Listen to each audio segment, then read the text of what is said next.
Once upon a time, in Italy, a woman vanished without a trace. No clues, no witnesses, not even a farewell note or a single strand of hair left behind. There was no body either. Yet despite this, the court declared that Roberta Ragusa had been murdered. And not by just anyone, but by her own husband, Antonio Logli. Logli, who maintains his innocence, is now serving a 20-year sentence, while journalists continue to rehash this story. On one hand, they tell it from every angle. On the other, they always seem to spin the same narrative. It's always about poor Roberta and the terrible Antonio, which, to be fair, is quite understandable. The victim is always in the right. Blaming those who suffer from domestic violence isn't fashionable these days, nor is anyone trying to do so. But still, domestic violence isn't a natural disaster. It has causes that we can influence. And if we can take measures to prevent the consequences of floods and hurricanes, then surely we can try to understand where to tread carefully to avoid becoming victims of our own and others' mistakes. In this video, I'll attempt to look at the situation and tell the story not from the perspective of breaking news reporters or judges, but through the eyes of an ordinary person, a potential victim, and try to answer the question, what really happened, and could it have been prevented? And you can render your own verdict. Who's to blame for what, and what mistakes you'll never make yourself. Once upon a time, in Italy, Antonio was born in 1961 and was older than Roberta. They met in his mother's shop when he was 15 and the girl was only 10. Even then he decided this angelic creature with huge blue eyes would become his wife. For the time being, he became like an older brother to Roberta, looking after her, teaching her about life, essentially taking her under his wing. This guardianship became particularly fitting when the young girl's parents died, and she was left alone. She was grateful to him and adored him. He enjoyed being her support and mentor, especially being the only one. He wanted to be the center of her world, and very quickly, he became just that. They got married and were very happy. At least they appeared happy, and at least in the early years.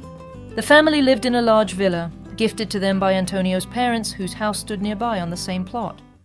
But the situation wasn't entirely idyllic. The in-laws kept a constant eye on the young mistress, criticizing her constantly. Any purchase or renovation in the house, no matter how small, had to be approved by them, and gaining their understanding was rarely successful.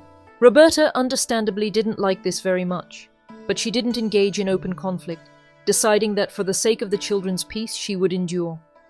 Besides, there wasn't much time for sorting out relationships. Antonio was working 3 jobs, and Roberta had plenty to keep her busy too. The family owned a driving school called Futura. It was opened by Antonio and his father Voldemaro, but registered in Roberta's name, so she was forced to manage both the household and the company's affairs.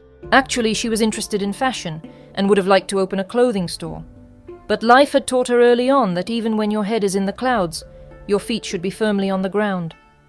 So she busied herself with family matters rather than what she would have preferred. Soon the couple had children, first a son, Daniel, and then 3 years later a daughter, Alessia. Of course, children greatly change life, but not for Antonio. All the responsibility and care for them fell on his wife, so now she too had 3 jobs, one of which was round the clock. The woman became increasingly tired and disillusioned with the marriage. Instead of help from her husband, she only received advice and commands. In Roberta's eyes, he now appeared cold, selfish, inattentive, and constantly absent. And what had previously seemed to her like fatherly care was now perceived as authoritarianism, and a desire to command everything and everyone. The marriage had turned into a dried-out shell, devoid not just of passion, but of elementary tenderness, or even warm attachment. There were only endless arguments, always about the same things, and always to no avail. They say men marry based on hopes and women wed based on promises. And since it's much easier to fulfill one's own promises than to live up to someone else's hopes, there are far fewer deceived wives than unhappy husbands. I don't know if there's any statistics on this, but this family's case doesn't quite fit the pattern. They're both unhappy, and no matter how justified Roberta's demands of Antonio might be, he never promised her what she now wants from him. Moreover, his hopes for this marriage were also betrayed. He married a little girl he wanted to mold to his liking and control in everything, but the girl suddenly grew up and wanted an equal relationship. One might think, why try to make someone into something they're not? Wouldn't it be simpler to divorce? But whether for economic reasons, moral ones, or perhaps out of stubbornness or foolishness, Neither wants a divorce. They're like neighbors, each living by their own schedule, even sharing a bed only briefly, going to sleep and waking up separately. The children describe their relationship as good but cool. They never saw their father embrace their mother, or their mother give their father a peck on the cheek. Roberta doesn't want to resign herself to this either. Choosing moments when the children can't see, she tries to assert her rights to her husband, but gets nothing but arguments or another dose of rudeness. These arguments grow louder, the words harsher, sometimes escalating to mutual threats. So she starts a diary and pours out everything to it that Antonio doesn't want to hear. Perhaps she hopes her husband will read it. In vain. Even if he did read it, nothing changed. But could it have been different? Can one force attention and love through accusations and criticism? Here are excerpts from a letter Roberta wrote for Antonio a few days before her disappearance. You don't notice that I'm living a life outside my life. That my eyes are looking into eyes that don't look back into mine. We both don't give each other what we want. We're disappointed. We're so mired in habit that we seem like old people. I'm tired. Old arguments about the same, everyday topics. I'm sick of asking you for what any man with even a bit of sense would understand immediately. I'm in despair at your way of answering, always pretending not to understand, or disputing the facts. I can no longer endure how you behave with all of us, always out of place, inappropriate, irritating. If you had even a crumb of sensitivity, you would ask yourself, what have I given? What do I give to my partner? Am I concerned with what she thinks, feels, desires? But you live your life, indulge in your interests, far from here, far from me. You never remember anything, not even a flower, even when our first child was born. It would have been the same when our daughter was born if another person hadn't given you advice. Even today, for example, you didn't remember our anniversary. Another disappointment. I know you don't like reading, so I'm stopping this river of words, knowing that they'll leave you indifferent anyway, in your pretentious cynicism, in your high opinion of yourself. It doesn't matter. Not anymore. Kisses, Roberta. Without doubt, Roberta is unhappy, and this seeps through every poetic line. But what does she want to achieve with them, and more importantly, can she achieve it? If in a letter, which is written as a result of reflection, she doesn't ask him a single question, doesn't offer anything from her side, doesn't even express a supposition that maybe she made mistakes somewhere too, but only accuses and reproaches, what then does she say to him verbally without thinking? If where every word is weighed and measured, she tells her husband that anyone would be more understanding than him, what could she have shouted at him when she was angry, even if with good reason? And how did he feel about this? Did it make him want to do something nice for her? Without attention, love, and care, Roberta, a beautiful, vibrant woman, seemed to fade. She gained weight, lost her smile, and yet she continues to desperately try to fix everything. Well, how to try? She tries as she can. She nags, demands, argues. The same actions hoping for a different result. This would hardly help even under more favorable circumstances, let alone in the situation that Antonio found himself in by that time. He has long had another woman. Roberta doesn't understand the main thing. She's no longer the one he loved. A poor orphan girl, looking up at him with her huge blue eyes hanging on his every word, and almost worshipping her protector. By asserting her rights as an adult, mature, intelligent woman capable of making decisions, demanding equality in the relationship, she may have acted correctly, and psychologists would approve of such a step. Especially if she was ready to accept the consequences of such a step, and leave her husband the right to make his own decisions in connection with this.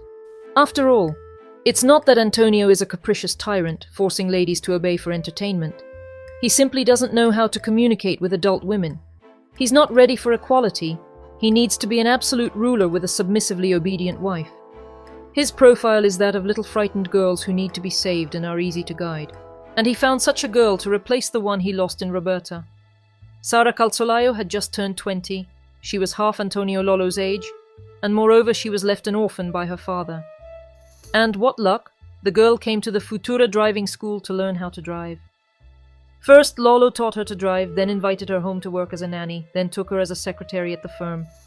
Roberta didn't object. She saw in Sara a young version of herself, and she also wanted to help the girl. But Antonio, it seems he fell in love. With Sara, he again felt at the center of the world, important, main, respected and adored, the one whose words are hung on, and whose advice is perceived as orders for immediate execution. And Sarah, it seems, is in love, and which would be surprising to Roberta, happy. Either she sees Antonio with different eyes, or he is indeed different with her. Or maybe it's all of these things together. Sarah considers her lover the best man in the world, sweet, charming, and imagine, attentive and romantic. Here's one of the notes that the cold fish Antonio wrote to Sarah. You know what? I love you. My darling. My only love. You are the sun of my life, and day by day you light my path. Never fade away, or I'll be lost in darkness. Or another. Dear Princess, I invite you to depart with the undersigned prince to spend 3 days like royalty. Angel Prince, I am flattered by the most beautiful offer you have made me. I will be happy to accompany you these 3 days, even to the other end of the world. The journey will be the longest, a whole 3 hours through thousands of dangers. But don't worry, your prince will protect you. We will travel through forests and valleys, day and night, and when we reach our goal, we will sleep a lot, and especially together. This relationship continues to this day, and by the time of Roberta's disappearance in 2012, it had already been going on for 8 years, with the wife, as usual, being the last to know about it all. Friends advised the poor woman to take a closer look at the too warm relationship between her husband-boss and the omnipresent little secretary, but she pointedly refused to notice anything, perceiving Sarah almost as a family member.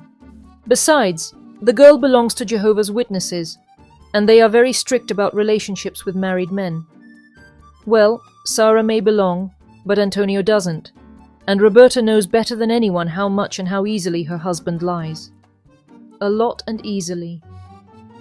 The lovers got special phones for talking to each other, but 8 years is enough time to start suspecting something even for a blind person. And when your husband goes up to the attic every evening and spends hours there? In general, is it possible that Roberta really didn't notice anything for all these 8 years? Who knows, maybe she just didn't want to notice. Or wanted to make sure, or maybe she was waiting. But then comes the new year, 2012. This winter turned out to be particularly cold in Tuscany, and there's ice between the spouses too. Roberta finally learns for certain, both about the existence of another woman and who this other woman is. However, gathering the children in her arms and slamming the door in a fit of nerves isn't her style. She approaches the issue pragmatically, deciding to make the cheater pay for everything and at the highest price. She has leverage to press. The driving school is registered solely in her name. She's aware of all the not-so-clean deals and operations that her husband and father-in-law conducted, and the court, strict with cheating spouses, will clearly be on her side. She cannot just leave Antonio without money. Roberta is capable of destroying his reputation, which isn't the best in town anyway. Nobody likes him, everyone considers him a loner, unpleasant, harmful, and constantly picking fights over nothing. However, Roberta can't resist the pleasure of threatening, and in response she gets her portion of threats, much harsher ones. No, Roberta doesn't believe that Antonio could really kill her. After all, he had never raised a hand against her. Maybe she's wrong not to believe. However, after one strange incident, she began to doubt even this. They were putting away Christmas decorations in the attic. He was standing on a ladder above, she was passing boxes to him from below. Suddenly Antonio lost his balance and fell, knocking Roberta down too. In the fall, she hurt her shoulder and hit her head, miraculously not smashing it against the corner. She had to go to the hospital. They didn't find anything serious, but, as they say, the residue remained. Roberta told a friend she suspects that Antonio pushed her on purpose. This fall happened on January 10th, and just 3 days later, Roberta disappeared forever. Having wished everyone good night, having made a shopping list for tomorrow, in pink pajamas and slippers without taking any money, documents, or her precious children. There are many versions of what happened that night. The first belongs to Antonio. In the evening, everything was as usual. They went to bed around midnight. At 6:30 in the morning, he woke up and didn't find Roberta either in bed or in the house. He rushed to look for her where he thought she might be, drove around the area and went to the cemetery to check if his wife was at her parents' grave. After searching for Roberta until noon, at 13:30 he filed a missing person report with the police. There he reported that they had an ideal family, ideal relationships, and he had absolutely no ideas why Roberta would leave in the night. The only version, that due to the head injury she had lost her mind and was now probably wandering somewhere in a daze. Initially, this was the main version. Roberta was searched for by the police, volunteers, helicopters, divers, dogs. Specialized TV shows got involved. All in vain. No trace anywhere. I mean, of course there were DNA traces in Antonio's car, but that's natural, and nothing criminal like signs of struggle or blood was found there. And yet suspicions fell on Antonio. The young lover Sarah, obeying as always her adult lover, destroyed the phone and SIM card she used to talk to her darling, and then suddenly decided to think with her own head, went to the police and told the whole story of their relationship. This was hardly an act of civic courage, rather the opposite. The lady was afraid that if she didn't do it, someone else would. After all, rumors about her and Antonio had been circulating in the town for a long time. From the phone conversation printouts, it turned out that Antonio had lied about the chronology of the last evening with Roberta. He had gone to the attic to, as usual, call his mistress, with the last call lasting only a few seconds.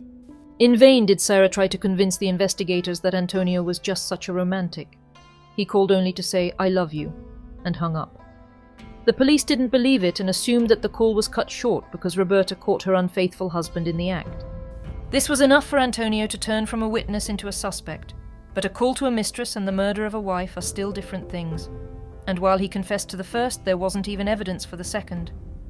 True, there was a motive, the simple as day desire to get rid of a tiresome spouse and avoid dividing property in the process. But motive is not yet proof, and the police began to dig deeper. Actively, but fruitlessly, and most likely it would have remained fruitless, but suddenly, oh miracle. 8 months after the event, an eyewitness appears. His name is Loris Gozzi, and he's just an excellent witness. His people's religion, Sinti or simply Gypsies, forbids him from informing on anyone to the authorities, and in the past he has several convictions for drugs. And for some reasons known only to him, he suddenly out of the blue decides to ignore Gypsy traditions, show up at the police station and tell something interesting about the suspect. It turns out Loris saw Antonio on the night of Roberta's disappearance. After midnight, he was driving to pick up his wife, who worked the evening shift at a pizzeria, and noticed a car on the roadside. And in it, Antonio Logli, who claims that he spent the whole night at home. Yes, it was Antonio. Without a doubt, he saw him perfectly because he turned on the high beams. Why, to see better, that's why he turned them on. Besides the driver, there was no one in the car, the headlights were off, the engine was silent. Oh yes, Antonio tried to cover his face with his hands so as not to be recognized. Loris drove his wife home and went out again with the dog. He saw the car again, and next to it, a man and a woman who were arguing. The woman was shouting, "Help!" Seeing that Loris was approaching, the man threw the woman into the car so that she seemed to hit her head. Indeed, a super witness.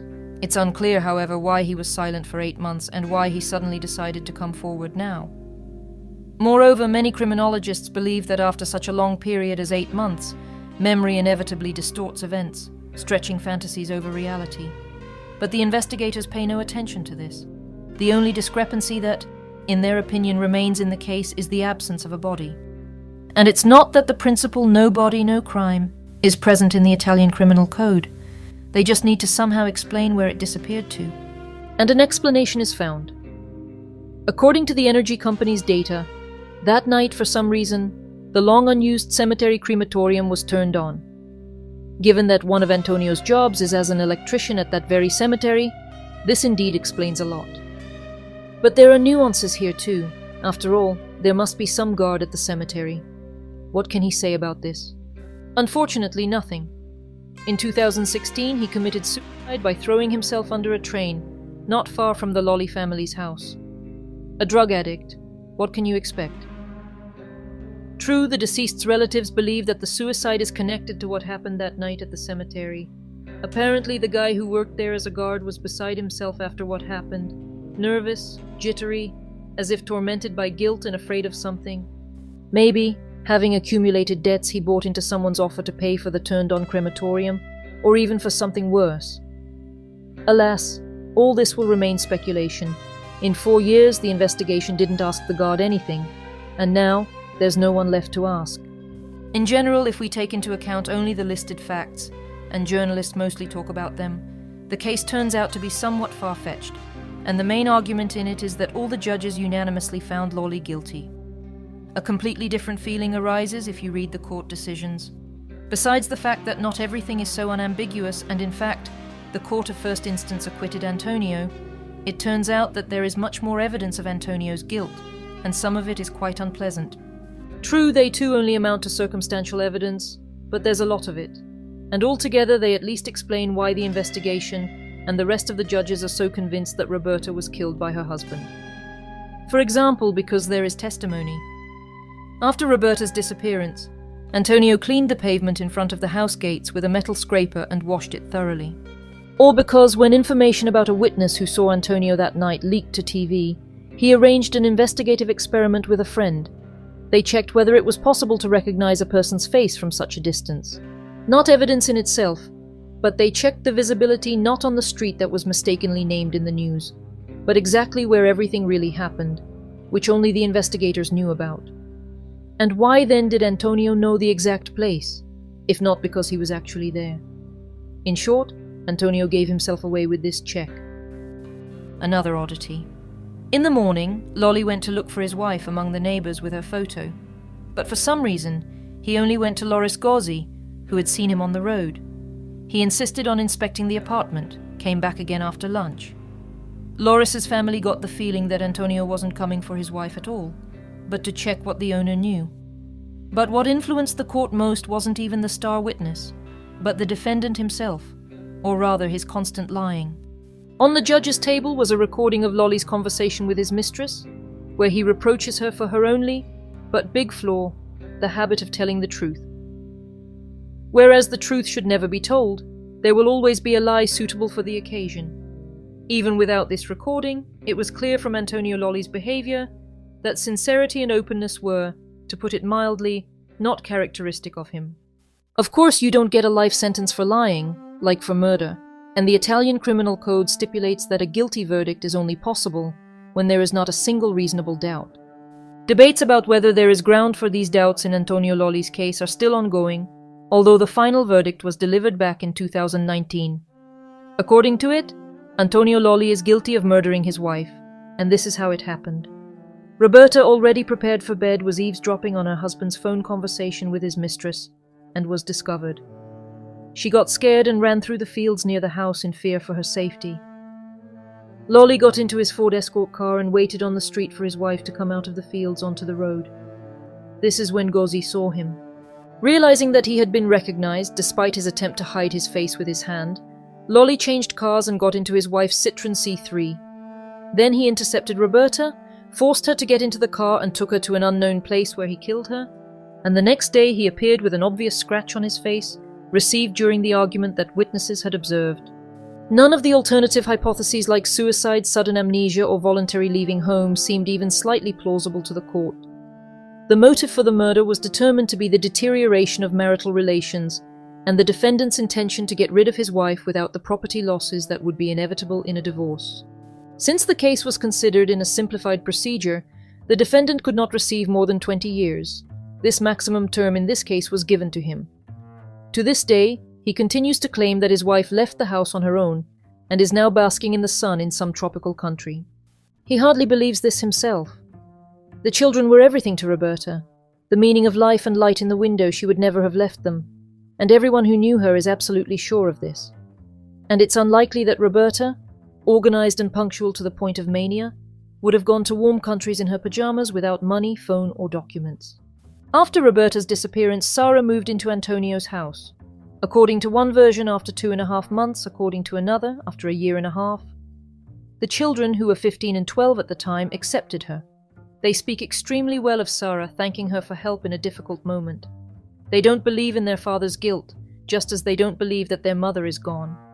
Well, one can understand them. When the choice is between the options our father killed our mother because of his mistress who now lives with us, and father is not guilty of anything, mom will soon return, and meanwhile a kind woman is helping us. Few psyches wouldn't grasp at the more sparing option, especially when there are so many uncertainties in the case allowing them to do so. The older son Daniele, together with his paternal grandfather and Sara, are pulling the weight at the family firm, while the younger daughter hasn't found herself yet, working part-time as a model. Antonio and Sara got married as soon as Roberta was declared dead. They continue to fight for a case review and dream that soon Antonio will be released, and it will be possible for them to have a church wedding. Most lawyers and churchmen believe there's no chance for either. When I was working on the script for this video, I encountered a whole mass of contradictory facts, but I couldn't decide for myself whether Antonio was guilty or not.